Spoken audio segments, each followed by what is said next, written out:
والصلاة والسلام على سيد المرسلين وعلى آله وأصحابه أجمعين أما بعد فأعوذ بالله من الشيطان الرجيم بسم الله الرحمن الرحيم إلا المودة في القربى صدق الله مولانا العظيم وصدق رسوله النبي الكريم ونحن على ذلك من الشاهدين والشاكرين والحمد لله رب العالمين. دیکھیے اگر میں یہ چاہتا تو مائک پیچھے کرتا اور بارش سے اپنے آپ کو بچا جاتا، لیکن میں نے مائک کو آگے کیا تاکہ آپ بھی بھیگتے رہیں اور میں بھی بھیگتا رہوں اور اس بارش کو یہ کہہ دوں جو آسمان سے بارش برس رہی ہے اسے کہہ دوں کہ یہاں پر جو بیٹھے ہیں کسی اور جگہ کے باسی نہیں ہیں بلکہ ان کے دلوں میں جذبہ حسینی ہے، اور مجھے یقین ہے کہ جذبہ حسینی کو دیکھتے ہوئے یہ بادل کہیں اور چلے جائیں گے، قسم خدا کی تمہارا یہ جذبہ سلامت رہے گا. اور یہ یہاں کربلا میں پانی کی شدت، پانی کی پیاس کی شدت، پیاسے رہنا، یہ وہاں پر امتحان تھا. آج حسینیوں کو حسین اعظم کی محفل میں بھیگ کر شہید اعظم کا تذکرہ سننا یہ حسینیوں کی سنت ہے. آپ لوگ جائیں گے؟ بولے جو نہیں جائے گا وہ ہاتھ اٹھا لے. ارے کوئی بات میں نے الٹا نہیں کہا آپ کو ہنسانے کے لیے، سیدھے کہا کہ آگے اگر بیٹھے ہیں کوئی توجہ سے سنیں. یہ تو گرمی ہے اور گرمی میں جو فوارے ہوتے ہیں تاکہ گرمی ختم ہو جائے، یہ حسینی ذکر میں یہ بادل بھی مچلا ہے تبھی یہ آپ لوگوں کے اندر فوارے چھوڑ رہا ہے. پوری توجہ سے جتنی تقریر ہے تقریر کر کے جاؤں گا. آئیے محبت کے ساتھ درود پاک پڑھ لیں. اللہم صلی علی سیدنا محمد وعلی آلِ سیدنا محمد وعلی وسلم صلاۃ و سلام علیک یا رسول اللہ یا حبیب اللہ صلی اللہ علیہ وسلم. ایک بار اور آواز بلند کر لیں. اللہم صلی علی سیدنا محمد وعلی آلِ سیدنا محمد وعلی وسلم صلاۃ و سلام علیک یا رسول اللہ یا حبیب اللہ صلی اللہ علیہ وسلم. دو شیخ ناظرین صاحب، دو شیخ. یا علی تیرا نام اچھا لگتا ہے. ایسے نہیں ادھر والے لوگ سوچتے ہیں کہ شاید یہ ہمارے لیے سوال نہیں ہے. یا علی تیرا نام اچھا لگتا ہے اور تیری نسبت سے اسلام اچھا لگتا ہے. اور لوگ کہتے ہیں تیرے عشق میں کافر مجھے، لوگ کہتے ہیں تیرے عشق میں کافر مجھے، مولا تیرے عشق میں الزام اچھا لگتا ہے. مولا تیرے عشق میں الزام اچھا لگتا ہے. یا علی تیرا نام اچھا لگتا ہے. دوستو میں عام طور سے اس خطاب، اس تقریر کرنے کا قائل نہیں ہوں جو تم سن چکے ہو. مجھے معلوم ہے کئی سالوں سے یہاں خطاب ہو رہا ہے، اس کے باوجود بھی یہ حسین اعظم کی غلامی میں دعویٰ کر رہا ہوں کہ جو تم سنو گے جا کر یہی کہو گے کہ آج پہلی بار غوث اعظم کے سائے میں تازیہ کے سامنے ایک عالم رسول، غلام رسول حسین اعظم کے درد کا سر نے جو خطاب کیا ہے وہ خطاب ہم نے پہلی بار سنا ہے. یہ دعویٰ کر رہا جو بات آپ سن چکے ہیں وہاں سے شروع کر رہا ہوں، اور جو نقطہ بیان کر رہا ہوں وہ بالکل الگ ہے۔ حضرت عائشہ صدیقہ رضی اللہ تعالی عنہا اپنے بابا جان حضرت صدیق اکبر رضی اللہ تعالی عنہ کو ٹکٹکی باندھ باندھ دیکھ رہے ہیں۔ کہا بابا جان میں ایک سوال عرض کرنا چاہتی ہوں، اور سوال یہ ہے کہ میں نے بارہا آپ کو محفل میں دیکھا جب داماد پیغمبر فاطمہ کے شوہر حسنین کے بابا حضرت علی کرم اللہ تعالیٰ کریم محفل میں آتے ہیں تو آپ کسی اور طرف نہیں دیکھتے بلکہ آپ کی نگاہ علی کے چہرے پہ رہتی تھی۔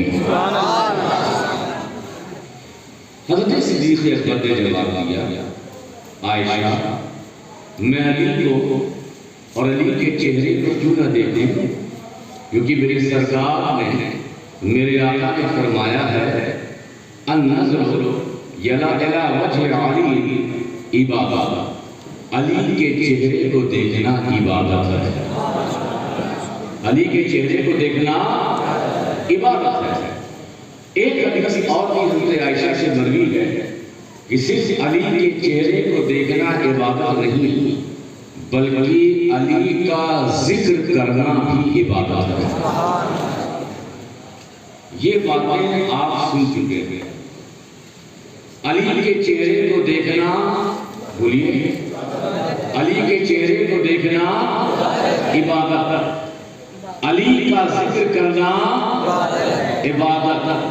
حدیث رسول کی روشنی میں ایک قدم اوپر رکھ کر یہ بات کہہ رہا ہوں کہ علی کا چہرہ دیکھنا عبادت تو ہے، علی کا ذکر کرنا عبادت تو ہے، مگر علی سارے انسانوں کی ضرورت ہے۔ توجہ، کیا ہے ضرورت؟ سمجھتے ہو؟ آپ کی ضرورت روٹی ہے، آپ کی ضرورت کپڑا ہے، آپ کی ضرورت مکان ہے، ایسے ہی سارے انسانوں کی ضرورت مولائے کائنات مشکل کشا کی ذات پاک ہے۔ آپ کہیں گے یہ دعویٰ کیسے کہ سارے انسانوں کی ضرورت مولائے کائنات کی ذات، سارے انسانوں کی ضرورت حضرت مولائے کائنات کی ذات پاک ہے؟ تو اس کا جواب میں کہیں اور سے نہیں دوں گا، کیونکہ ہو سکتا ہے بہت سی دلیلیں کہیں اور کی کچھ لوگ مانیں یا نہ مانیں، مگر ایک دلیل وہاں سے دوں گا جہاں پر اچھے لوگ ہوں یا خراب لوگ ہوں وہ بھی ماننے کے لیے تیار ہو جاتے ہیں۔ تو میں نے کہا دلیل وہاں سے دوں جہاں سب ماننے کے لیے تیار ہو جاتے ہیں، تو اس کے لیے میں نے بریلی چنا اور امام اہل سنت اعلیٰ حضرت سے پوچھا کہ علی ہماری ضرورت ہے، علی ہماری اور ہماری نہیں، سارے انسانوں کی ضرورت ہے، سارے انسانوں کی ضرورت ہے۔ تو امام اہل سنت اعلیٰ حضرت فاضل بریلوی علیہ الرضوان ایک حدیث پاک ہے، اس کی تشریح بیان کرتے ہیں۔ مطلب القبرین میں آپ فرماتے ہیں، اللہ کے رسول ارشاد فرماتے ہیں واللہ یؤتی وانا قاسم، اللہ دیتا ہے اور رسول اللہ بانٹتے ہیں۔ دیتا کون ہے؟ دیتا کون ہے؟ بانٹتے کون ہے؟ رسول اللہ۔ جتنی بھی نعمتیں اللہ نے بنائی، جتنے بھی کمال اللہ نے بنائے ہیں، جتنی بھی فضیلتیں اللہ نے بندوں کے لیے رکھی ہے، وہ سب اللہ اپنے محبوب کو دیتا ہے، اور اللہ کے محبوب وہ ساری نعمتوں کو اللہ کی عطا سے بانٹتے ہیں۔ اللہ کے رسول خود ارشاد فرماتے ہیں کہ مجھے سارے خزانوں کی چابیاں عطا کی گئی ہیں، مجھے زمین و آسمان کے خزانوں کی چابیاں عطا کی گئی. اب اللہ دینے والا، رسول اللہ بانٹنے والا. اعلیٰ حضرت کہتے ہیں بانٹنے کی تقسیم کچھ اس طریقے سے ہے کہ عرش پر جو تقسیم ہوتی ہے، اللہ کے رسول کی بارگاہ میں جبریل امین آتے ہیں، میکائیل آتے ہیں، اور فرشتوں ملائکہ قدسیوں کو جو رزق ملتا ہے یہ نبی کے در سے حضرت جبریل اور حضرت میکائیل جا کر کے فرشتوں میں بانٹتے ہیں. اللہ دیتا ہے، رسول اللہ بانٹتے ہیں. ڈیوٹی بانٹنے کی کس کی ہے؟ آسمان پر جبریل کی. کس کی ہے؟ میکائیل کی فرشتوں کو جو رزق ملتا ہے اللہ کی بارگاہ سے، جو عروج ملتا ہے اللہ کی بارگاہ سے، جو نعمتیں ملتی ہیں اللہ کی بارگاہ سے، مصطفیٰ کے در سے لے جا کر فرشتوں میں بانٹنے والے حضرت جبریل امین ہیں، حضرت میکائیل ہیں. میں نے انہوں نے اہل سنت سے پوچھا یہاں صرف عرش نہیں ہے بلکہ فرش بھی ہے، یہ بتائیے عرشیوں کو بانٹنے کے لیے تو حضرت جبریل امین ہیں، عرشیوں کو بانٹنے کے لیے حضرت میکائیل ہے، مگر زمین پر جو رزق پڑتا ہے، زمین پر جو عروج ملتا ہے، زمین پر جو نعمتیں عطا ہوتی ہیں، اس لیے بانٹنے والے کون سی ذات ہے؟ تو امام اہل سنت فرماتے ہیں کہ آسمانوں پر بانٹنے کے لیے حضرت جبریل امین، حضرت میکائیل کا انتخاب کیا، اور زمین پر جتنی بھی نعمتیں بڑھتی ہے، زمین پر جتنا بھی عروج انسانوں کو ملتا ہے، اس کی تصویر کے لیے کر رہا ہے ذات ہے. وہ ذات کوئی اور نہیں، ذات ہے خیرات حسنین کے بابا، فاطمہ کے شوہر، کامل کے پیغمبر، مولا کائنات کی ذات پاک ہے. نعرہ تکبیر، نعرہ رسالت، نعرہ حیدری. ہم علی کیوں نہ کریں؟ کسی کے پیٹ میں درد ہو وہ نعمتیں رب کی دینا چھوڑ دے. رب کی جو نعمتیں ملتی ہیں، مصطفیٰ کے خزانے کی چابیاں حضرت جبریل امین، میکائیل فرشتوں والوں کے لیے، اور زمین پر جو نعمتیں بڑھتی ہیں وہ نعمتیں بانٹنے والے فاتح خیبر کی ذات پاک ہے، مولا علی کی ذات پاک ہے. اسی لیے تو میں کہتا ہوں کہ علی کا ذکر ہی عبادت نہیں. اس لیے جب کوئی بھی محفل ہو، جب کوئی مجلس ہو، جب کوئی جلسہ ہو تو علی علی ضرور کرو. اس لیے کہ علی کا ذکر صرف عبادت ہی نہیں بلکہ علی ہم سب کی ضرورت ہے، ہم سب کی ضرورت ہے. اور آگے بڑھو، آج کل تو زیادہ محفلوں میں مولا کائنات کا ذکر کر دیا جاتا ہے تو جو مسجد کے حافظ جی ہیں وہ بھی فتویٰ دینا شروع کر دیتے تھے. رات ہو گیا، سیاہ ہو گیا، علی علی کرتا تھا، حسین حسین کرتا تھا، حسن حسن کرتا تھا. دیکھو کہتے امام والے میں شیعہ علی علی کرتے ہیں، حسن حسن کرتے ہیں، حسین حسین کرتے ہیں. یہ سنیوں کو کیا ہو گیا؟ علی علی کرتے ہیں. یہ سنیوں کو کیا ہو گیا؟ مولا مولا کرتے ہیں. یاد رکھو یہ کیوں بتا دیا کہ علی کا ذکر عبادت ہے، یہ بتا دیا علی ہماری ضرورت ہے. علی آگے جواب دیتے ہیں کہ اگر میں راضی ہوں پس خدا و مصطفیٰ وہ جبریل بادشاہ راضی.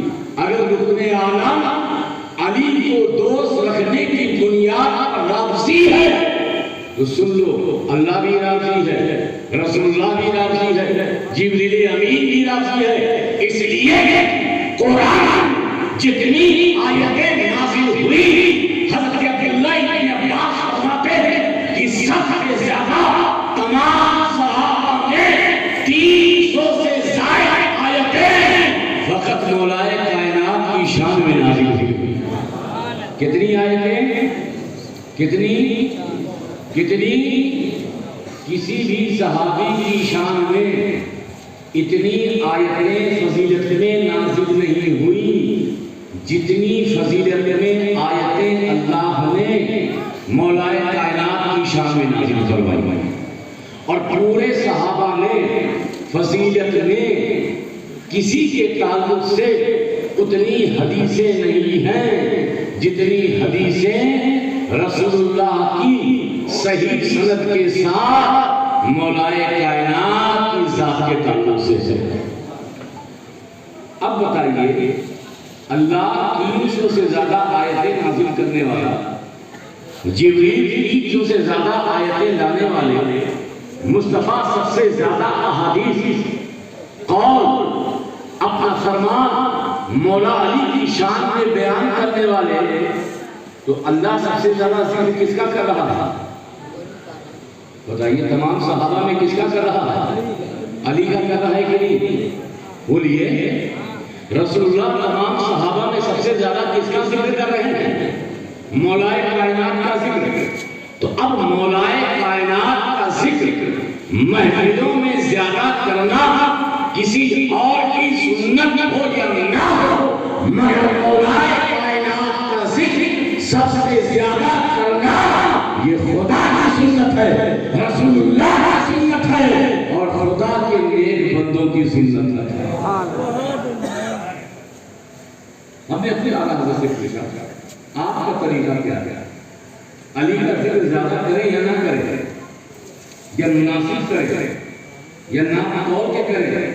کیونکہ آج کل ہو کیا رہا ہے، ایک تو الزام یہ ہے کہ یہ لوگ اعلیٰ حضرت کا نام نہیں لیتے، دوسرا الزام یہ ہے کہ یہ لوگ اعلیٰ حضرت کی مانتے نہیں ہیں. لیکن میں یہ کہتا ہوں کہ جو لوگ اعلیٰ حضرت کا نعرہ لگاتے ہیں انہوں نے قسم خدا کی صحیح معنوں میں اعلیٰ حضرت کو پڑھا ہی نہیں، اعلیٰ حضرت کو پڑھا ہی نہیں ہے.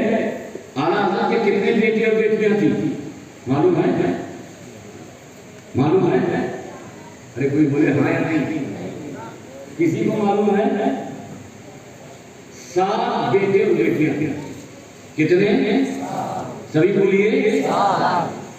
پہلے کا نام حامد رضا، پہلے بیٹے کا نام. دوسرے بیٹے کا نام مصطفیٰ رضا، مفتی اعظم ہند تجربہ. 5 بیٹیاں یاد رکھیے. پہلے کا نام مصطفیٰ بیگم، دوسری کا نام کنیز حسن، دوسری کا نام، تیسری کا نام کنیز حسین، چوتھی کا نام کنیز حسنین، 5ویں کا نام مرتضائی بیگم. 5ویں کا نام مرتضائی کی نسبت مولا علی سے، کنیز کی نسبت امام حسن سے، ایک کنیز کی نسبت امام حسین سے، ایک کنیز کی نسبت حسنین سے. اعلیٰ حضرت نے صرف شعر لکھ کر اہل بیت کی محبت میں اپنی غلامی کا ثبوت نہیں دیا، بلکہ امام اہل سنت نے اپنی بیٹیوں کا نام امام حسین، امام حسن، حسنین کریمین، مولا کائنات نسبتوں سے نہ کر بتا دیا کہ امام احمد رضا صرف اشعار کے ذریعے، امام احمد رضا صرف کتابیں لکھ کر یہ نبی اور آل رسول کا غلام نہیں ہوا ہے، بلکہ اپنی بیٹیوں کا نام رکھ کر تمہیں بتا رہا ہے کہ اعلیٰ حضرت کے مسلک پر عمل کرنا ہے تو سب سے پہلے جب تمہارے گھر میں بیٹی پیدا ہو تو کنیز حسن رکھو، کنیز حسین رکھو، کنیز حسنین رکھو، کنیز مرتضائی رکھو، تاکہ اعلیٰ حضرت کے مسلک پر مکمل طور پہ عمل ہو سکے. یہ ہے اعلیٰ حضرت کا مسلک. تو میں نے سوچا کہ اعلیٰ حضرت ہی سے پوچھ لیتے ہیں کہ سب سے زیادہ ذکر کس کا کریں؟ حضرت ابو بکر کا کریں، حضرت عمر کا کریں، حضرت عثمان کا کریں، 1,24,000 صحابہ میں کس کا کریں؟ تو میں نے ہدایت بخشش سنی، ہدایت بخشش ہوئی، سلام رضا جو آپ لوگ سنتے ہو پڑھتے ہیں، مصطفیٰ جان رحمت کے لاکھوں سلام، مگر آج تک کسی نے نہیں بتایا ہوگا کہ اعلیٰ حضرت نے جو سلام رضا لکھا ہے، نبی کی بارگاہ میں سلام پیش کرنے کے بعد وہ صحابہ کی بارگاہ میں سلام پیش کرنے آئے تو حضرت ابو بکر کی شان میں 4 شعر لکھے تھے۔ کتنے شعر؟ سبھی بولیے کتنے؟ حضرت فاروق اعظم کی شان میں 4 شعر لکھے تھے، حضرت عثمان غنی کی شان میں 2 شعر لکھے تھے۔ پھر سے تو رہتا ہوں، حضرت صدیق اکبر کی شان میں، حضرت فاروق اعظم کی شان میں، حضرت عثمان غنی کی شان میں نے کہا اعلیٰ حضرت اب آپ بتا دیجیے مولا علی کی شان میں بھی آپ کا سلام لکھا ہے، کتنا شعر ہے؟ جائیے اٹھائیے سلام رضا کو دیکھیے، 1 شعر، 2 شعر، 3 شعر، 4 شعر، 5 شعر، 6 شعر، 7 شعر، 8 شعر، 9، 10، 11، 12، 13، 14، 15، 16۔ میں نے کہا امام اہل سنت ابو بکر کی شان میں 4، فاروق اعظم کی شان میں 4، عثمان غنی کی شان میں 2۔ جب بات مولا علی کی آئی تو نہ 4، نہ 8، نہ 12، بلکہ آپ نے 16 شان لکھے۔ کہ امام اہل سنت کہتے ہیں تو جانتا نہیں یہ علی کون ہے؟ میں نے کہا کون؟ کہا علی، یہ رضا کی ضرورت ہے، علی یہ رضا کی ضرورت۔ یہ ہے مولا کائنات کی کشا حیدر کرار حضرت علی کرم اللہ تعالیٰ عنہ کریم کی ذات پاک اور امام اہل سنت کا اس سے پیار۔ تو زیادہ علی سے محبت کرنا، زیادہ علی کا تذکرہ کرنا، یہ خدا کی سنت، رسول اللہ کی سنت، صحابہ کی سنت، اولیاء اللہ کی سنت اور امام اہل سنت کا مسلک کا طریقہ ہے۔ آج ہم اور اسی لیے آج بھائیے ہم صحابہ اہل بیت کے نام گٹ بندیاں ہو گئی ہیں، وہ بولتے ہیں ہم صحابی والے، وہ بولتے ہیں ہم اہل بیت والے، حالانکہ ہم اہل سنت کے نزدیک صحابہ کا بھی وہی ادب ہے، اہل بیت کا بھی وہی ادب ہے۔ صحابہ بھی ہماری آنکھوں کے تارے ہیں اور اہل بیت بھی ہماری آنکھوں کے تارے ہیں۔ اب یہاں ایک چیز ہے عبادت، کیا ہے؟ بولیے، عبادت، اور ایک چیز ہے زیارت۔ کبھی کبھی عبادت سے بھی وہ مقام حاصل نہیں ہو پاتا جو مقام زیارت سے حاصل ہوتا ہے۔ کبھی کبھی عبادت سے بھی وہ مقام حاصل نہیں ہو پاتا جو زیارت سے ہو جاتا ہے۔ غوث اعظم عبادت میں ایک طائر روزگار ہے، ریاضت میں ایک طائر روزگار ہے۔ ان کی ولایت اس امت میں امام مہدی تک سارا زمانہ انہی کی ولایت میں ہے، مگر غوث اعظم اتنے بڑے ہونے کے باوجود بھی کسی صحابی کے برابر نہیں ہو سکتے۔ ہو سکتے ہیں کیوں؟ کیونکہ جو صحابی بنتا ہے نبی کی زیارت سے، نبی کی ایمان کی حالت میں اس نے مصطفیٰ کے چہرے اقدس کو دیکھا، کلمہ پڑھا اور ایمان پر قائم رہا، اسی پر وصال ہوا، اسے صحابی کہتے ہیں۔ مگر یہ نظر سے ملی، کلمہ پڑھ لیا تو وہ غوث اعظم سے افضل، وہ جنید بغدادی سے افضل، وہ بایزید بستامی سے افضل۔ کیوں؟ اس لیے کہ زیارت وہ مقام ہے، زیارت وہ منصب ہے، عبادت بھی اس منصب اس مقام کو حاصل نہیں کر سکتی۔ صحابہ اسی لیے تمام لوگوں میں ممتاز ہیں، کیونکہ صحابہ نے نبی کو اپنی آنکھوں سے دیکھا اور کلمہ پڑھا۔ ایک صحابی رسول کا واقعہ ہے کہ وہ کافر تھے، مسلمانوں کے خلاف لڑ رہے تھے، نوجوان تھے، وہ گھوڑے سے اترے، رسول اللہ کے چہرے کو دیکھا، کہا اتنی بھری چہرے اور اتنی بڑی صورت والا، اتنا اچھا چہرے والا کبھی باطل نہیں ہو سکتا، بلکہ یہ حق پر ہے۔ اور حضور کی بارگاہ میں آیا، کہا ہم آپ کو دیکھ کر کلمہ پڑھتے ہیں، آپ اپنے ہاتھ کو دیجئے، ہم کلمہ پڑھتے ہیں۔ اللہ کے رسول نے اسے کلمہ پڑھایا، پھر وہ کافروں سے لڑنے کے لیے چلا گیا اور شہید ہو گیا۔ جب وہ شہید ہو گیا تو اس کا لاشا زمین پر پڑا ہوا تھا، تو اللہ کے رسول ارشاد فرماتے ہیں کہ اگر دنیا میں کسی کو جنتی دیکھنا ہے تو اس آدمی کو دیکھ لے، گویا کہ اس نے جنتی کو دیکھ لیا۔ اور بلند آواز سے اب میں آپ سے پوچھنا چاہتا ہوں، اس کے پاس نماز تھی؟ بولیے ہاں۔ روزہ رکھا تھا، قرآن کی تلاوت کی تھی، وضو کیا تھا، موقع ہی نہیں تھا، لیکن صرف اس کے پاس کون سی دولت تھی؟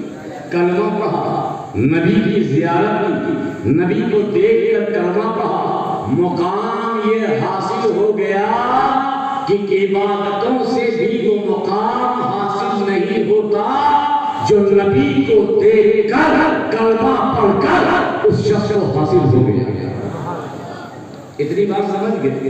اب پوری توجہ، عبادت کبھی کبھی اس مقام تک نہیں پہنچ پاتی جہاں زیارت پہنچتی۔ نبی کی جو زیارت کرے اسے کہتے ہیں صحابی۔ کیا کہتے ہیں؟ سبھی بولیے، کیا کہتے ہیں؟ ابو بکر نے دیکھا رسول اللہ کو، کلمہ پڑھا، صحابی کیا۔ فاروق اعظم نے دیکھا رسول اللہ کو، کلمہ پڑھا، صحابی کیا۔ یہ اور کہہ رہے کہ کلمے آخری وقت میں ایمان کا بھی ان کا ویسا تھا۔ میں شروع کی بات کرتا ہوں، حضرت عثمان غنی نے چہرہ دیکھا، ایمان لایا، صحابی بھی، یہ صحابہ۔ اب آئیے اہل بیت کو، علی پیدا ہوئے، علی پیدا ہوئے، مصطفیٰ کی گود میں سب سے پہلے کس نے دیکھا؟ بولو بولو، میری گود میں کوئی بچہ ہے تو سب سے پہلے کون دیکھے گا؟ کون دیکھے گا؟ میں دیکھے گا۔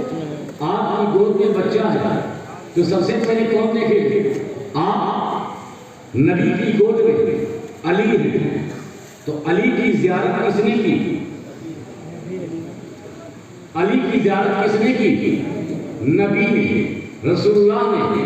فاطمہ پیدا ہوئی نبی کی گود میں، دیکھا سب سے پہلے کس نے؟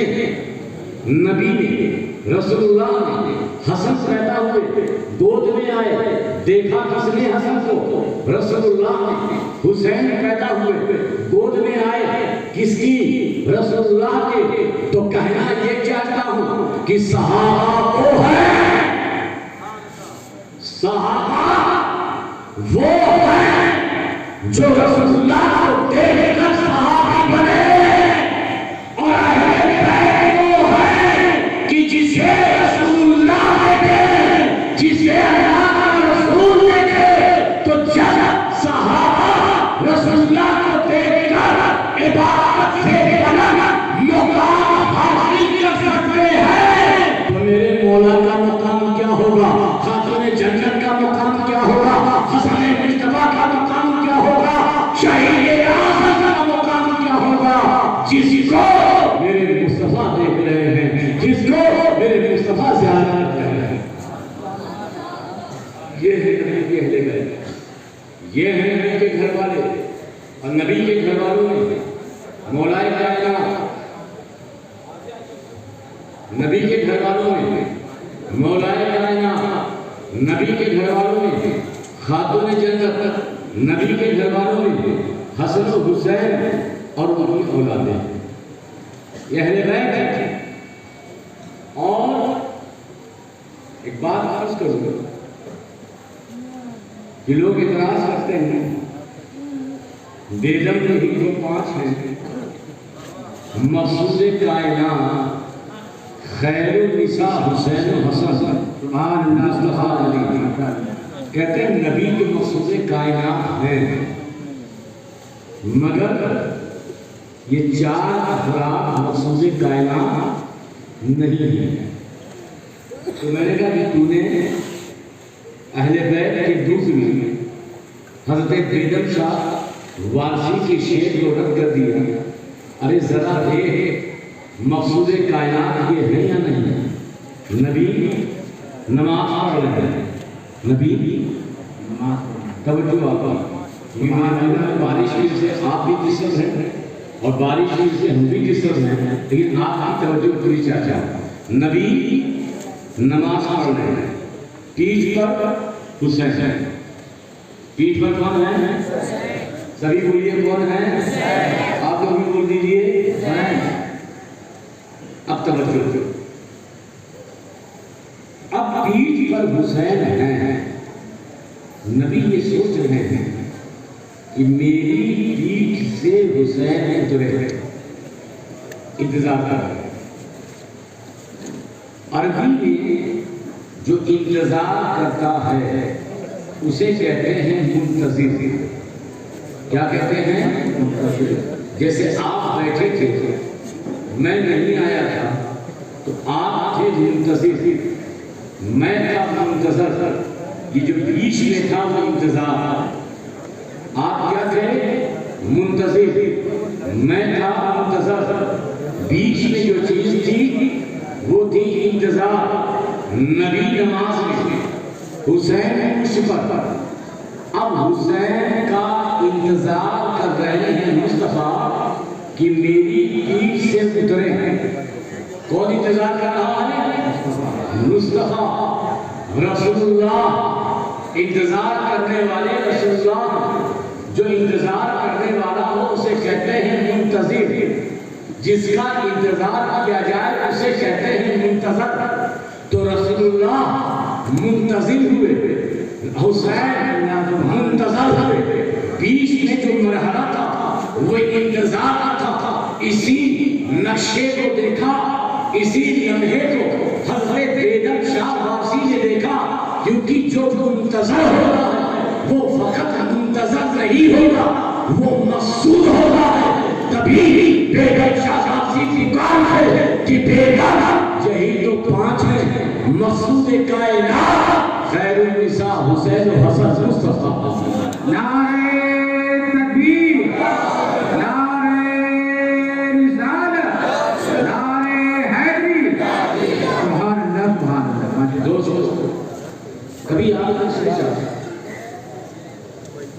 کہ دنیا میں بہت غم ہوئے، دنیا میں بہت قتل ہوئے، دنیا میں بہت سی بستیاں ویران ہوئی، دنیا میں بہت سے لوگوں کے گھروں کو جلایا گیا، مگر ان کی تاریخ یاد نہیں۔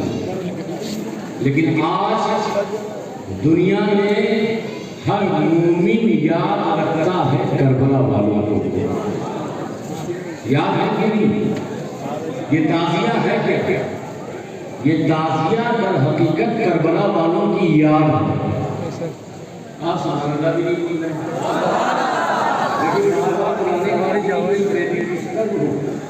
بارش ہوئی ہے، اس کے آپ توجہ پوری چاہیے۔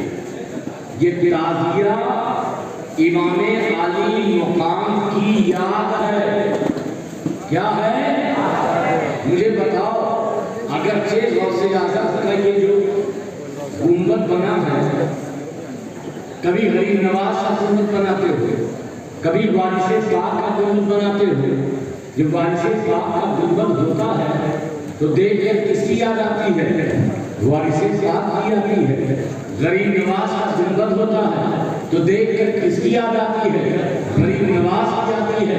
جب غوث اعظم کا گنبد ہو تو دیکھ کر کس کی یاد آتی ہے؟ غوث اعظم کی یاد آتی ہے۔ اور جب جلوس حسینی میں امام علی مقام کا تعزیہ نکلے تو بتاؤ کس کی یاد آئے گی؟ کس کی یاد آئے گی؟ لوگ کہتے ہیں یہ تعزیہ نہیں نکالنا چاہیے. آج کل آپ نے دیکھا ہوگا نالے میں پاک دیکھا ہے کہ نہیں؟ نالے میں پاک دیکھا ہے؟ اتنی بڑی پیشانی میں لگائے رہتے ہیں. یہ حضور کی نالے ہے نہیں ہے. حضور کی نالے سے اس کا تعلق ہے، مگر تعزیے کے طور پر بھی جلوس کی شکل میں اس کو اپنی پیشانی کے رکھ کر لوگ گھومتے ہیں. تو جب نالے میں مصطفیٰ پیشانی اور سینے میں لگا کر گھمانا جائز ہے، بلکہ فضیلت کی چیز ہے، تو وہ چیز جو نواسے رسول سے منسوب ہے، ارے کاندھے میں لگانا تو بہت چھوٹی بات ہے، بلکہ حسین پاک کا تعزیہ یہ اپنے سروں پہ بٹھایا ہے. یہ اتنی بڑی عظمت والی اور اتنی بڑی بلندی والی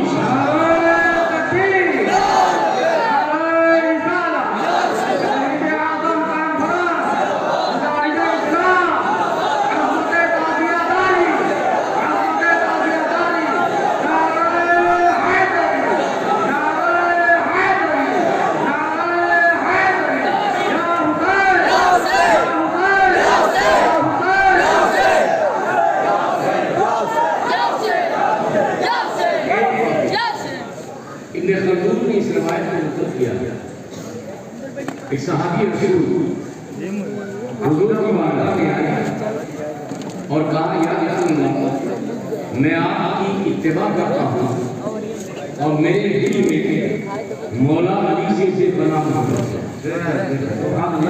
تم نے کوئی سبحان اللہ کیا کہا؟ میں آپ کی اتباع کرتا ہوں، میں آپ کی اطاعت کرتا ہوں اور میرے دل میں علی سے بے پناہ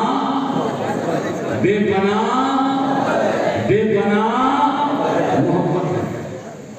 سرکار نے جواب دیا جا اپنے ماں کے قدم کو چوم لے. جا اپنے ماں کے قدم کو چوم لے. اس نے کہا سرکار میری ماں زندہ نہیں ہے، میری ماں زندہ نہیں ہے. تو کہا تیری ماں اگر زندہ نہیں ہے تو جا اپنی ماں کی قبر پر اور اس کے پیٹانے کو چوم لے، گویا کہ تم نے ماں کے قدم کو چوم لیا. اس نے کہا حضور بچپن ہی میری ماں کا انتقال ہو گیا، مجھے پتہ بھی نہیں ہے کہ میری ماں کی قبر کہاں ہے. تو کہا اچھا اگر تیری ماں کی قبر کا پتہ نہیں ہے تو اپنے گھر میں ہے کوئی توجہ اپنے اور ایک لکیر کی اور اس لکیر کو اپنی ماں کی قبر تصور کر. اس لکیر کو اپنی ماں کی قبر تصور کر اور سرہانہ ایک تصور کر لے، پیٹانہ ایک تصور کر لے. اس لکیر کے پیٹانے والے حصے کو چوم لے، گویا کہ تو نے اپنے ماں کے قدم کو چوم لیا. اچھا میرا سوال یہ ہے، یہ لکیر اس کی اماں ہے؟ انصاف سے بتائیے، یہ لکیر اس کی اماں ہے؟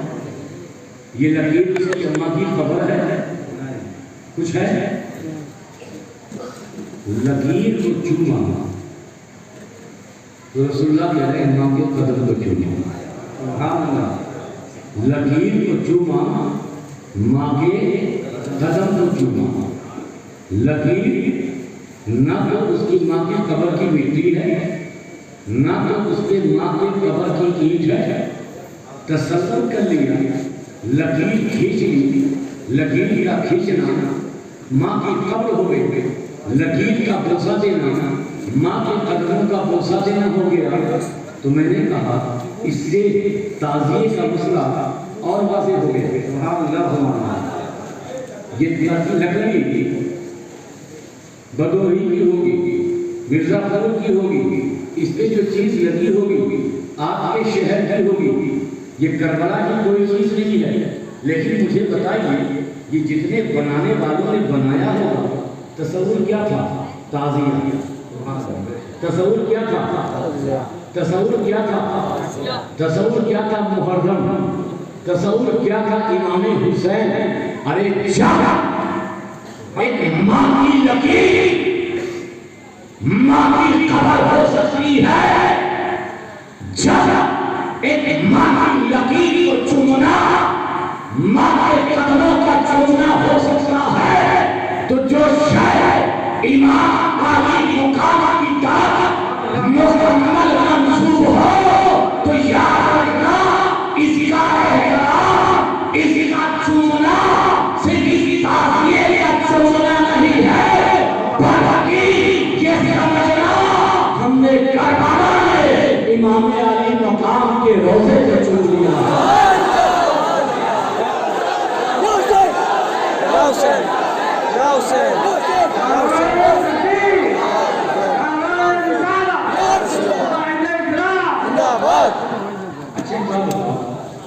اس صحابی نے کہا کیا مانا کہا کہ میرے دل میں علی سے بے پناہ محبت ہے، یہی تو کہا تھا نا، میرے دل میں علی سے بے پناہ محبت ہے۔ اس کا جواب اصلا یہ ہونا چاہیے ماشاءاللہ سبحان اللہ، بڑے بڑے نیک ہو، بڑے پیارے ہو، جاؤ تم کامیاب ہو گئے، جاؤ تم جنتی ہو گئے، کیونکہ تمہارے دل میں علی کی محبت ہے۔ سرکار نے یہ نہیں کہا۔ جب اس صحابی نے یہ کہا آپ کی اتباع کرتا ہوں اور میرے دل میں علی کی محبت ہے، تو میرے آقا نے کہا جا اپنے ماں کے قدم کو چوم لے۔ میں نے تصور میں رسول اللہ سے پوچھا اے اللہ کے رسول، علی کی محبت کا ماں کے قدم سے کیا تعلق؟ علی کی محبت کا ماں کے قدم سے کیا تعلق؟ تو سرکار نے جواب دیا کہ علی کی محبت اسی دل میں پیدا ہوتی ہے جو ماں شریف ہوتی ہے، جو ماں شریف ہوتی ہے۔ ارے اس کی ماں کی شرافت ہے کہ جب لوریاں بھی اس بچے کو دی تو علی کے نام سے لوریاں دی، تو جس کی شرافت سے، جس کی تربیت سے اس کے دل میں علی کی محبت پیدا ہوئی ہے، تو میں نے کہا اس ماں کے قدم کو چوم لے۔ اب بات آسان ہو گئی کہ مولا علی کی محبت کرنے والوں کے دل میں جو علی کی محبت ہے وہ ماں کی تربیت کا نتیجہ ہے۔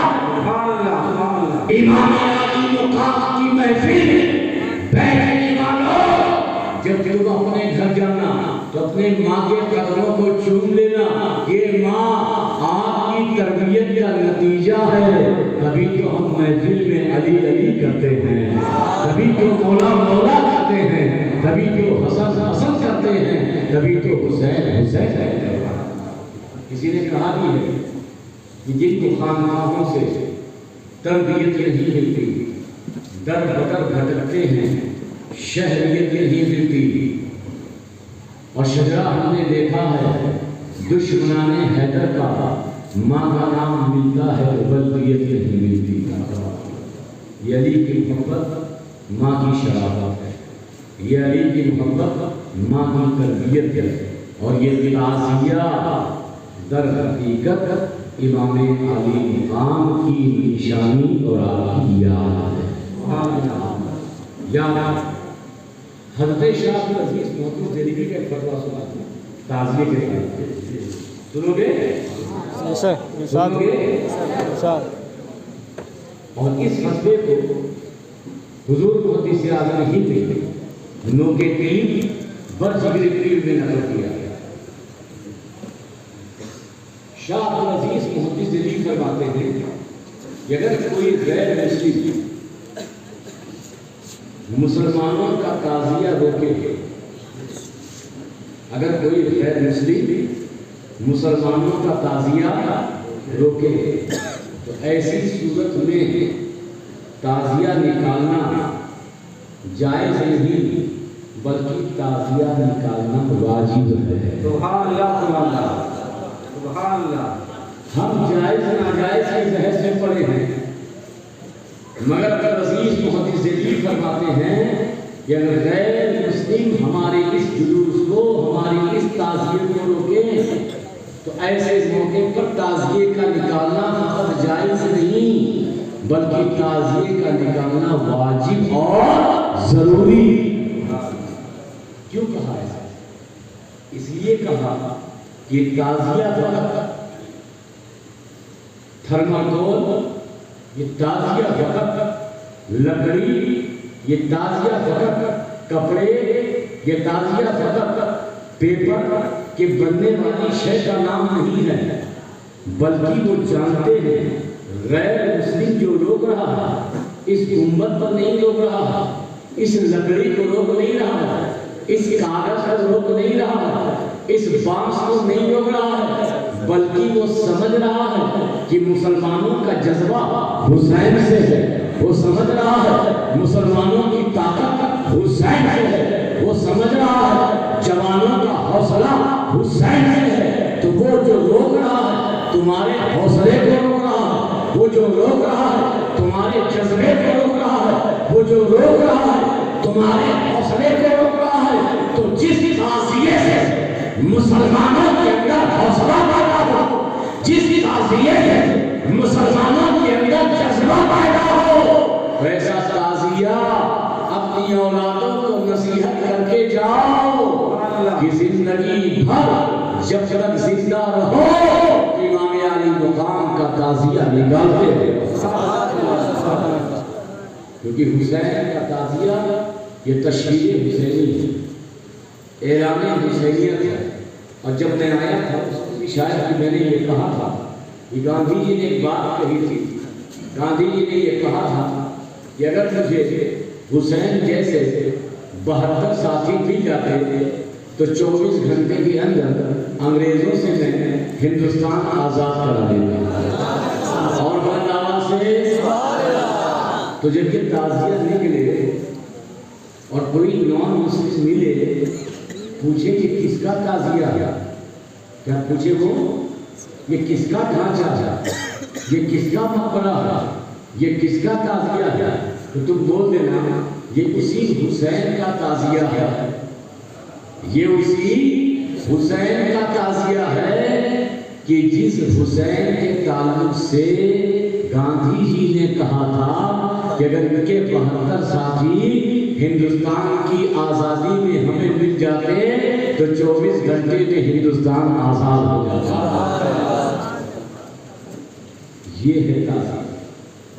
ہمیں قوم میں جو غلط رسمیں ہیں اسے ختم کرنے کی ضرورت ہے، قوم میں جو غلط رواج ہے اس پر زور دینے کی ضرورت ہے، ختم کیا جائے، مگر اس کا ہرگز مطلب نہیں کہ جو اصل چیز ہے اسے روکا جائے، ورنہ تو آج کون سا ایسا عرس ہوگا جہاں میلہ نہ ہو، جہاں ٹھیلا نہ ہو، جہاں عورتیں نہ جاتی ہوں، جہاں سرکس نہ لگا ہو، جہاں جھولا نہ ہو، جہاں چاٹ نہ ملتی ہو، جہاں پانی پوری نہ ملتی ہو، جہاں کھلونا نہ ملتا ہو، جہاں جلیبی نہ چلتی ہو، جہاں مٹھائی نہ ملتی ہو، کوئی عرس ایسا ہے؟ بولو بھائی، یہاں پہ ہے کسی بزرگ کی مزار ایسا ہوتا ہے کہ وہاں جلیبی نہ چلے، وہاں سرکس نہ لگے، وہاں میلہ نہ ہو، وہاں ٹھیلا نہ ہو، وہاں عورتیں نہ جائیں یا عورتیں نہ جائیں، مگر میلہ ٹھیلا ضرور ہوتا ہے۔ اور اعلیٰ حضرت فرماتے ہیں کہ وہ آراس جہاں نہیں لے کی کثرت ہو، ایسے عرس میں شرکت کرنا حرام، ایسے عرس میں شرکت کرنا حرام۔ وہاں کسی کو اعلیٰ حضرت کا یہ فتویٰ نظر نہیں آتا، اعلیٰ حضرت کا فتویٰ صرف تعزیے میں نظر آتا ہے۔ میں یہ کہتا ہوں کہ اعلیٰ حضرت کے فتوے کو سمجھنے کی کوشش کرو۔ اعلیٰ حضرت امام اہل سنت نے مطلقاً تعزیے کو حرام نہیں کہا، بلکہ یہ کہا تعزیہ بنانا جائز ہے۔ مفتی اعظم ہند بمبئی میں تعزیہ بنا ہوتا تھا، اس کی زیارت کے لیے جاتے تھے، تو جب تعزیہ بنانا جائز ہے اور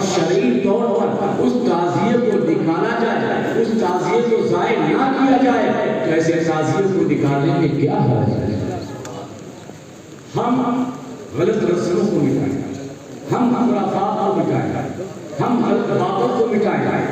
ہمارا طریقہ یہ نہیں ہونا چاہیے کہ جس سے کسی بزرگ کی یاد ہو، جس سے کسی بزرگ کا ذکر ہو، جس سے کسی بزرگ کی نسبتیں عروج پر ہوں، ایسی چیزوں کے تعلق سے ناجائز و حرام نہ کریں.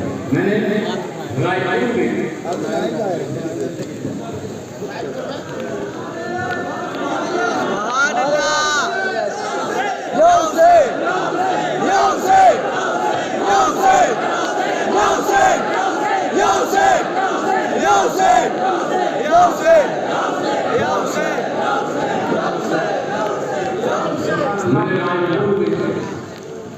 روزے امام علی مقام کو چندہ دیا. سبحان اللہ. جلوس حسینی پوری دنیا میں دیکھا اور 1 لاکھ انعام بھی رکھا کہ میں نے جو جلوس حسینی نکالا ہے، سبحان اللہ سبحان اللہ. جلوس حسینی جو روزے امام علی مقام نے اپنے کندھر پہ رکھا ہے، اگر کوئی اسے ناجائز و حرام ثابت کر دے تو میرے پاس آئے اور 1 لاکھ روپے لے کے چلا جائے. سبحان اللہ سبحان اللہ.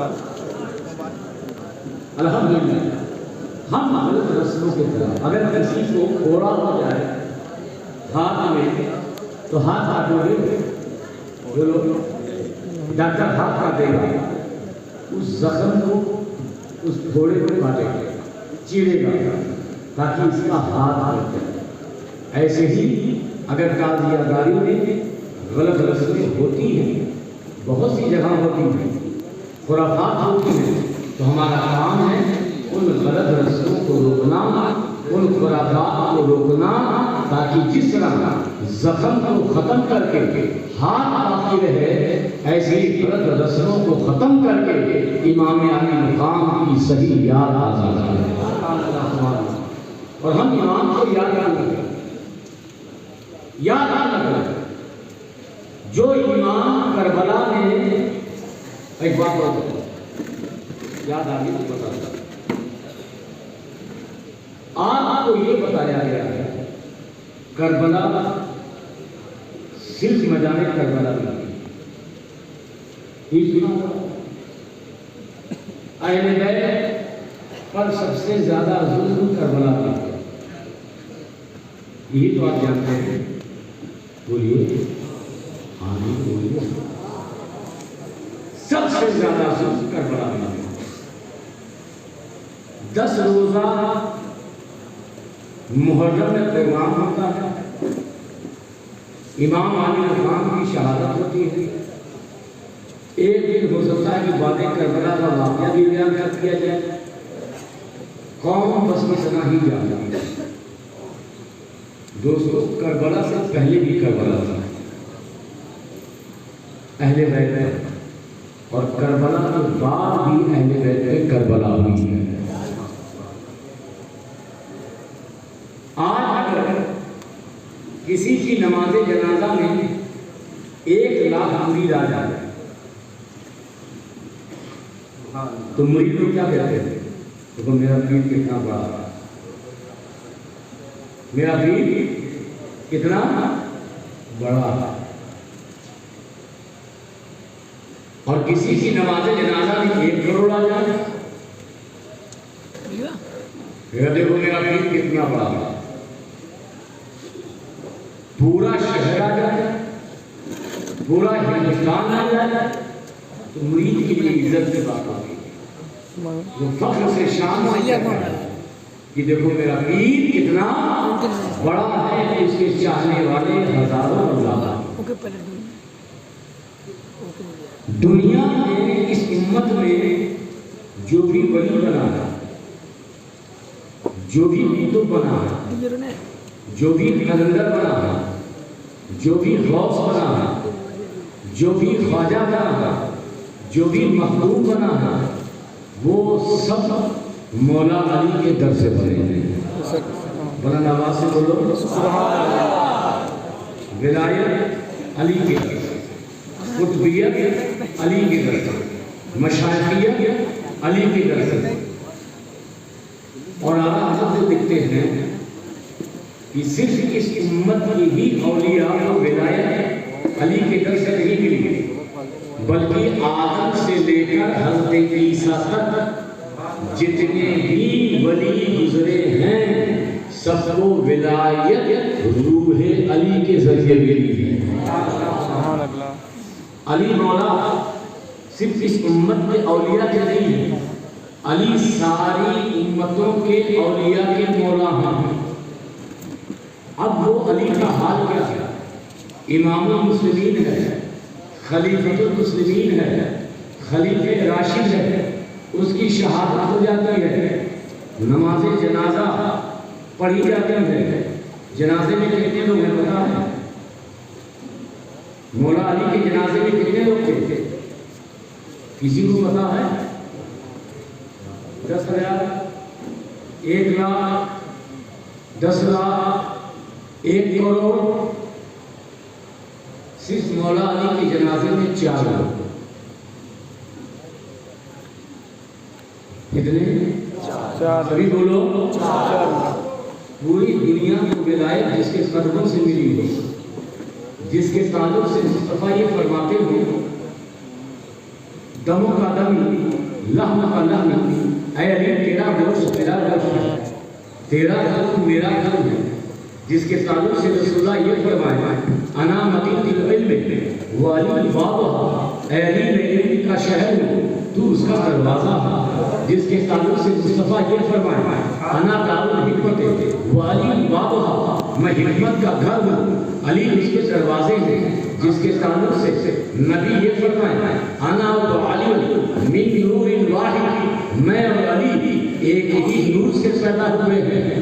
وہ مولائے کائنات، وہ مشرق کشا، وہ مشرق کشا کہ دنیا جو ادھر جاتی ہے جدھر حق ہو، آپ ادھر جائیں گے جدھر حق ہو، آپ کے ابا کدھر جائیں گے جدھر حق ہو، آپ کے پیرو مرشد ادھر جدھر حق، مخدوم پاک ادھر جدھر حق، مدار پاک ادھر جدھر حق، وارث پاک ادھر جدھر حق، صابر پاک ادھر جدھر حق، محبوب الہی ادھر جدھر حق، مقرب نواز ادھر جدھر حق، غوث اعظم ادھر جدھر حق، سارے صحابہ ادھر جدھر حق، مگر تنہا مولا کائنات کی ذات ہے علی جدھر جدھر،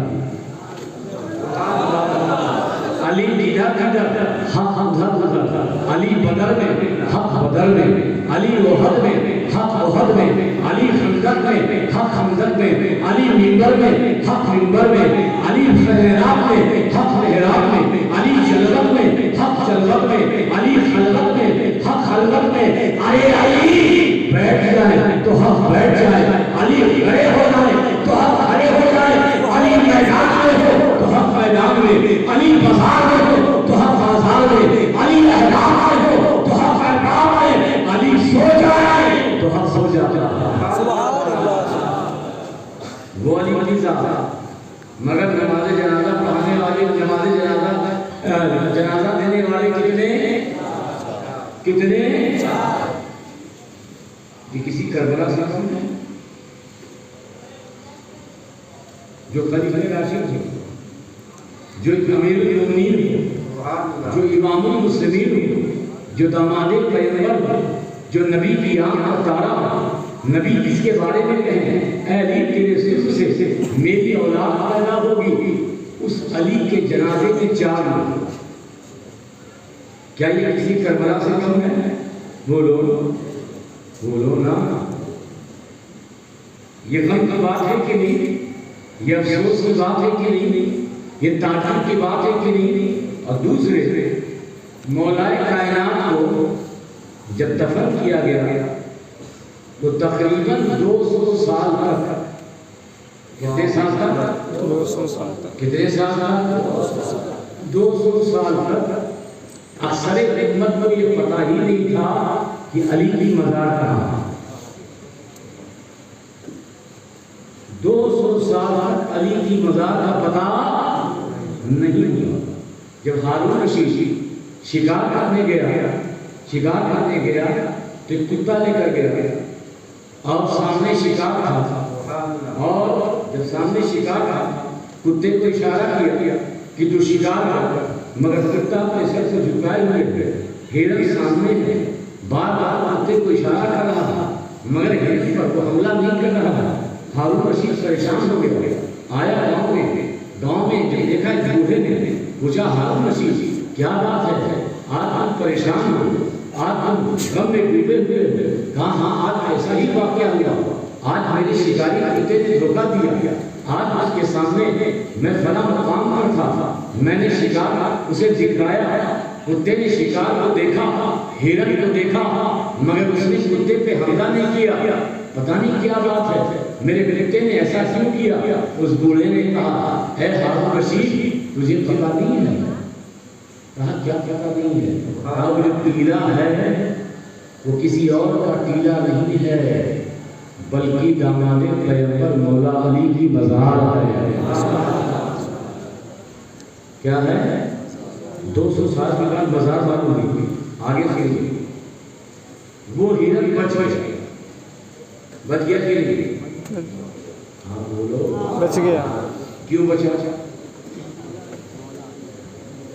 مولا علی کے سرکل میں آ گیا، مولا علی کے حساب میں آ گیا، مولا علی کے دامن میں آ گیا، مولا علی کے دامن میں آیا، شکاری کتے سے بچ گیا، مولا علی کے سرکل میں آیا، شکاری کتے سے بچ گیا۔ ہارون رشید کے کتے نے حملہ کیا یا نہیں کیا مگر ہمارا مسئلہ واضح ہو گیا کہ جب ایک ہرن مولا علی کے دائرے میں آ جائے تو دنیا کا کوئی کتا اس پر حملہ نہیں کر سکتا۔ تو مانو سکھے سنی مسلمانوں، تم بھی علی کے دامن سے وابستہ ہو جاؤ، تم بھی علی کے حصار میں آ جاؤ، تم بھی علی کے دائرے میں آ جاؤ، تم بھی علی کے احاطے میں آ جاؤ، تاکہ دنیا کے کتے اگر تم پہ حملہ کرنا چاہیں تو حملہ کر نہ سکے، کیونکہ جو علی کے حصار میں آیا ہے مولا علی اس کی حفاظت تو فرماتے ہیں۔ اللہ اکبر، یا رسول اللہ، یا علی یا علی۔ یہ ہے مولا علی مشکل کشا۔ کربلا بھی 200-250 سال تک آپ کی مزار کا پتہ نہیں، ایک کربلا میدان کربلا بھی ہوئی، اس کے بعد بھی کربلا ہوئی، ایسا نہیں ہے امام علی مقام کی شہادت کے بعد شہادت کا یہ سلسلہ بند ہو گیا ہو۔ امام زین العابدین کو شہید کیا گیا، امام زید کو شہید کیا گیا، امام باقر کو شہید کیا گیا، امام جعفر صادق کو شہید کیا گیا، امام موسیٰ کاظم کو شہید کیا گیا، امام علی رضا کو شہید کیا گیا، امام تقی کو شہید کیا گیا، امام نقی کو شہید کیا گیا، امام حسن عسکری کو شہید کیا گیا، ائمہ اہل بیت کو ایسی شہادت۔ امام زید کو جانتے ہو؟ امام زید کو، امام زید العابدین کے بیٹے کو مراڑا مطالعہ کا جو خاندان ہے وہ امام زید کا ہی خاندان ہے۔ امام زید العابدین کے بیٹے، ہر ایک کے پیر کا نام تمہیں پتا ہے؟ میں بتاؤں، جس امام کی تم تقلید کرتے ہو، جس امام اعظم کے تم مقلد ہو، اس امام اعظم کے پیر کا نام کوئی اور نہیں ہے بلکہ امام زید ہے۔ امام اعظم کے پیر کون ہے؟ امام زید ہے، اور امام زید کے تعلق سے جب کی جنگ ہوئی تھی تو امام اعظم نے فتویٰ دیا تھا اپنے پیر کے تعلق سے کہ امام زید کا ساتھ دینا ایسا ہی ہے کہ جیسے کوئی جنگ بدر میں مصطفیٰ کے ساتھ تھا اور بدری صحابہ کو جو ثواب ملا وہی ثواب امام زید کے ساتھ دینے والوں کو ملے گا۔ اس امام زید کے ساتھ ہوا پر انہیں شہید کیا گیا، ان کی گردن کو مدینہ منورہ میں لٹکایا گیا، ان کے بدن کو بغداد کے چوراہے پہ لٹکایا گیا۔ 4 سال تک امام زید کی لاش بغداد کے چوراہے پہ برہنہ لٹکتی رہی، مکڑی نے جالا بنا تاکہ آگے رسول کی شرمگاہ کی حفاظت ہو سکے۔ 4 سال تک امام زید لٹکانے والے نان مسلم نہیں تھے، لٹکانے والے ہندو نہیں تھے، لٹکانے والے عیسائی نہیں تھے، لٹکانے والے یہودی نہیں تھے، لٹکانے والے یہ کلمہ پڑھنے والے تھے، لٹکانے والے نماز پڑھنے والے تھے، لٹکانے والے قرآن پڑھنے والے تھے، وہی لوگ تھے جنہوں نے کربلا میں، وہی نسل تھی جنہوں نے کربلا میں امام حسین اور ان کے خاندان کو شہید کیا۔ انہی کی نسل جب آگے بڑھی، انہی کا خاندان جب آگے بڑھا تو حضرت امام زید کو اس طرح سے شہید کیا گیا کہ 4 سال تک کربلا، 4 سال تک بغداد کے چوراہے پہ ان کی لاش لٹکتی رہی۔ 4 سال کے بعد امام زید کی لاش کو جلایا گیا اور دریائے فرات میں اس کی راہ کو پھینکا گیا۔ صرف کربلا یہ نہیں بتائی جاتی ہے، صرف ایک واقعہ بتایا جاتا ہے، کربلا والوں کا ظلم بتایا جاتا ہے، کربلا والوں کے پیاس کی سڑک بتائی جاتی ہے، کربلا والوں کی شہادت بیان کی جاتی ہے۔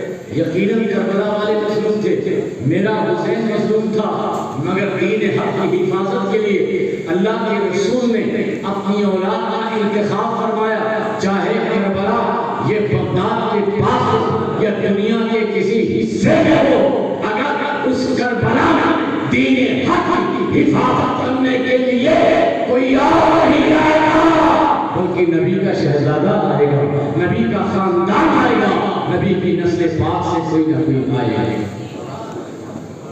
اسلام بچا ہے، اسی لیے اللہ کے رسول نے ارشاد فرمایا النجوم امان اہل السماء واہل بیتی امان اہل الارض، یہ آسمان والوں کے لیے ستارے امان ہیں اور زمین والوں کے لیے میری اہل بیت امان ہے۔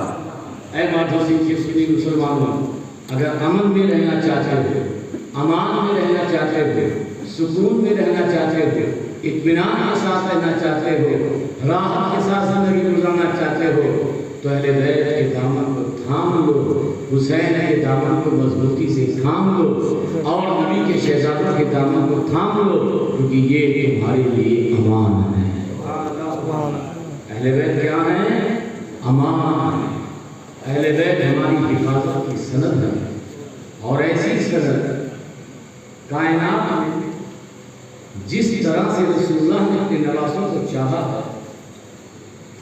اور مجھے یاد آیا کہ مولائے کائنات نماز پڑھ کے دعا کر، اے اللہ مجھے بیٹا کر،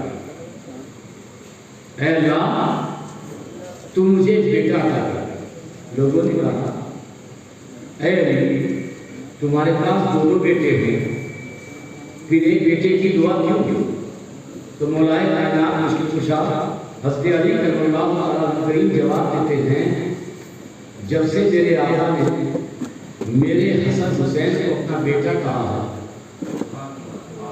جب سے رسول اللہ نے میرے حسن حسین کو اپنا بیٹا کہا ہے، تب سے میں نے حسن حسین کو اپنا بیٹا تصور کرنا چھوڑ دیا، بلکہ میں نے یہ سمجھ لیا کہ یہ مصطفیٰ کے بیٹے تھے۔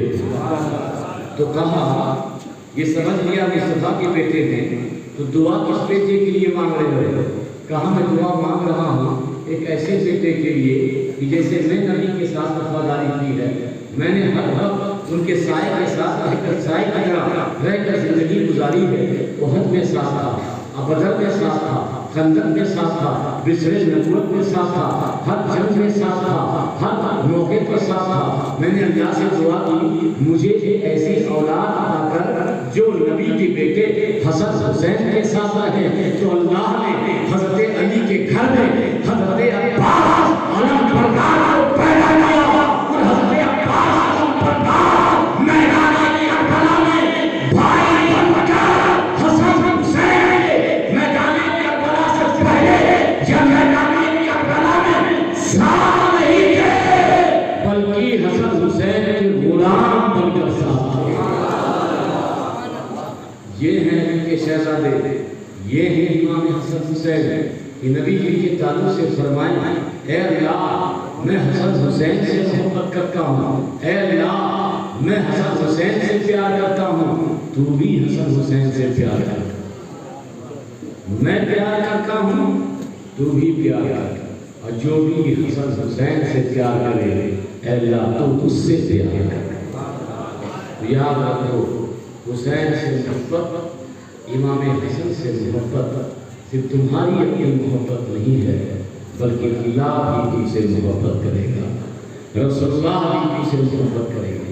ہاں ان محبتوں کے ساتھ ساتھ تعزیہ اٹھانے کے ساتھ ساتھ علم اٹھانے کے ساتھ ساتھ پرچم حسینی کے ساتھ ساتھ زبان پر امام علی مقام کو نعرہ لگانے کے ساتھ ساتھ اپنے کردار کو بھی حسینی بناؤ، اپنے کردار کو بھی حسینی بناؤ، ورنہ زبان پر یہ نعرے حسین ہے اور کردار پر فاروق جیسا تو یہ نعرہ حسینیوں پہ جچتا نہیں۔ حسینیوں کے نعرہ وہی جچے گا کہ جس کا کردار بھی حسین جیسا ہو، جس کی شام بھی حسین جیسی ہو، جس کی صبح بھی حسین جیسی ہو، جس کا کریکٹر بھی حسین جیسا ہو۔ جب بھی تم دعا کرو، جب بھی تم تعزیہ اٹھاؤ، جب بھی تم امام حسین کا نعرہ لگاؤ تو رب کی بارگاہ میں یہ دعا کرو، اے اللہ اس نعرے کے بدولت، اس تعزیے کی بدولت ہماری زندگی کو بھی، ہماری زندگی کے لمحے کو بھی کردار حسینی میں ڈھال دے، تاکہ زبان پر صرف حسین کا نعرہ ہی نہ ہو بلکہ ہمارا حسین کردار بھی ہو۔ سبحان اللہ۔ بہرحال بس اتنی باتیں عرض کرنی تھی کیونکہ میں بھی بارش ہو رہی ہے اور آپ بھی بارش میں نہاتے رہے اور آپ نے یہ بتا دیا کہ ہم نمک کے ڈھیر نہیں ہیں، سبحان اللہ۔ نمک کے جو پانی کے چند قطروں سے بہہ جائے، بولو سبحان اللہ، اور بلند آواز سے ہم نمک کے ڈھیر نہیں ہیں جو پانی کے چند قطروں سے بہہ جائیں، ہم حسینی میدان کے شیر ہیں، ہم حسینی میدان کے شیر ہیں جو پانی کے چند قطروں سے بہیں گے نہیں بلکہ میدان میں ڈٹے رہیں گے اور یا حسین کا نعرہ بلند کرتے رہیں گے، یا ثابت کر دیں۔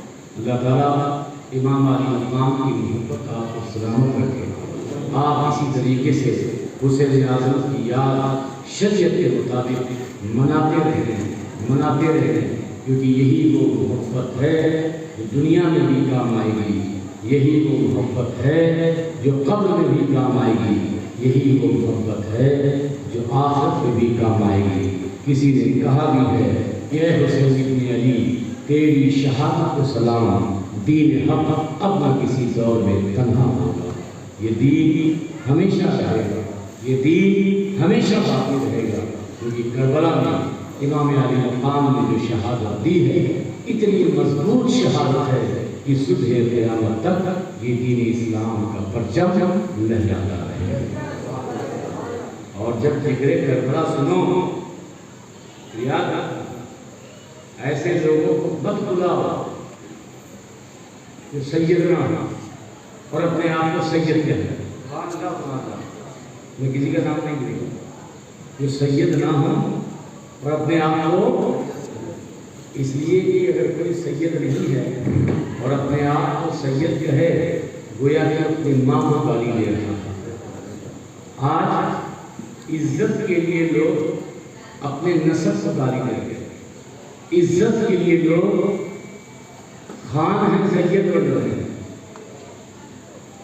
مقرروں میں بھی خطیبوں میں بھی، تو ایسے خطیبوں سے بچیے جو رسول اللہ کے فرمان کو پیش نظر نہ رکھے اور قوم کو گمراہ کر کر نام سید سے اپنی عزت کمائے۔ ایسے نام نہاد سیدوں پر عزت نہیں بلکہ لعنت دینی چاہیے کہ جو اپنی ماں کو گالی دے رہے ہیں اور رسول اللہ کے اسٹیج پر دین اسلام کی باتیں کر رہے ہیں۔ ہمارا کام اتحاد کا ہونا چاہیے، ہمارا کام نفرتوں کو مٹانے کا ہونا چاہیے، ہمارا کام ہر ایک کی عزت کرنا ہونا چاہیے، ہمارا کام جتنا زیادہ ممکن ہو سکے سارے سلسلوں کو ملا کر زندگی گزارنا ایسا ہونا چاہیے۔ ہم وہ بندے ہیں کسی بھی اسٹیج پر سنیوں کی بٹھا کر بیٹھنے کے لیے تیار ہیں، کیونکہ ہم بیٹھیں گے اور اس سے اگر اہل سنت و جماعت میں اتحاد مضبوط ہو تو ہمارا بیٹھنا یقیناً بہت کارگر ثابت ہوگا، کیونکہ آج وقت کی ضرورت ہے کہ ہم ایک متحد ہوں تاکہ باطل کی قوتوں سے ٹکرا سکیں۔ لڑائی کا دور نہیں ہے، جھگڑے کا دور نہیں ہے، ایک دوسرے کو نیچا گرانے کا دور نہیں ہے، آپس میں لڑنے کا دور نہیں ہے۔ مسئلے مسائل میں اگر اختلاف ہو تو بیٹھ کے حل کر لیا جائے، اگر کچھ معاملات ہیں تو کمرے میں حل کر لیا جائے، مگر ضروری نہیں ہے کہ اسے اسٹیج پر بیان کر کے امت میں انتشار پیدا کیا جائے، بلکہ اسٹیج پر وہ باتیں کی جائے جو پیار کی ہو، جو محبت کی ہو، جو امن کی ہو، جو اخلاق کی ہو، جو ایک دوسرے کے ساتھ نبھانے والی ہے۔ میں آپ کو یہی دعوت دے رہا ہوں، آپ حسینی بن کر محبت کی دعوت دیجیے، آپ حسینی بن کر نفرتوں کو مٹائیے، آپ حسینی بن کر ہر ایک کی عزت کیجیے، ہر عالم کی کیجیے، ہر حافظ کی کیجیے، ہر سید کی کیجیے، ہر لائق عظمت شخصیت کی کیجیے، کیونکہ آپ حسینی ہیں۔ حسینیوں کا کردار اور جیسا نہیں ہوتا، حسینیوں کا کردار جس طرح امام حسین کا